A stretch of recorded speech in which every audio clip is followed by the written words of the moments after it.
Hi,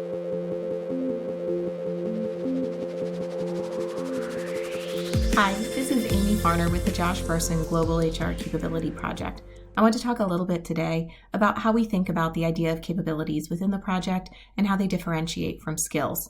What you can see on the screen right now is our kind of conception of how we think the world works. We start on the left with that job. And jobs are important because they're, frankly, how we pay people. They're how we put people into our HRIS. But they're not really typically aligned with how work is done. So the job is really the way that we assign someone to a level, to a pay grade. It's really how we kind of classify them within our systems. But where the work is done more is at the role level. So within a single job, any one individual may have one or more roles that they perform. And those roles are what determine the projects that they work on, the teams that they sit on, what are their outputs or activities that they're doing, and the goals that they need to meet. So those are a little bit more important, and those roles are changing all of the time. It's something that's a little bit more fluid, a little bit more flexible than the job that they may sit in. Now, in order to perform in that one or more roles, each individual needs to have capabilities. And we define capabilities within the project as having knowledge, skill, as well as experience applying those to the work that's being done. So the capabilities are really a business-oriented set of skills that are broader and deeper than the skill level, which you see all the way at the right. And these are things that can be observed or proven in the workplace. They're the work that we're doing on a regular basis, the things that kind of hit our to-do list. And the best example that I've heard of this is a nice analogy, which is thinking of it as playing the piano.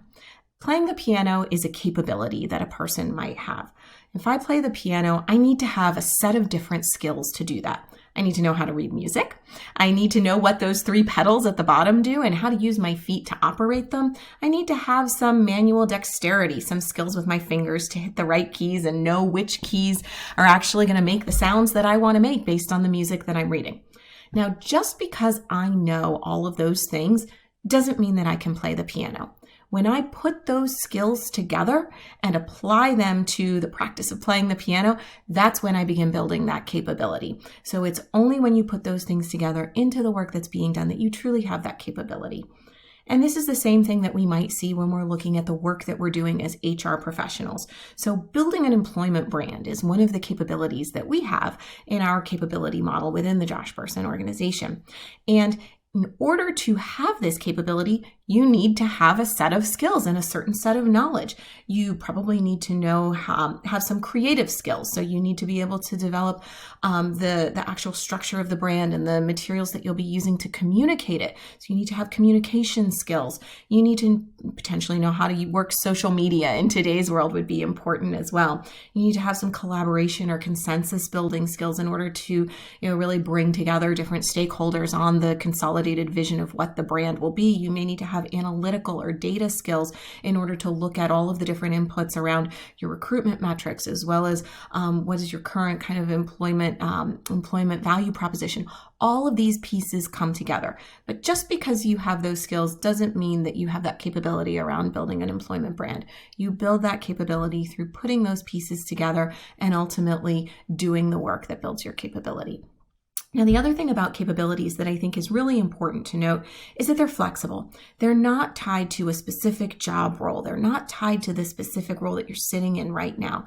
Capabilities are something that you carry with you throughout your career. And in a world where these roles are changing from organization to organization and from year to year, the capabilities are really those kind of portable and important things that we bring with us as HR professionals to make sure that we do have that knowledge, skill, and experience to do the work that's required regardless of the role that we sit in right now.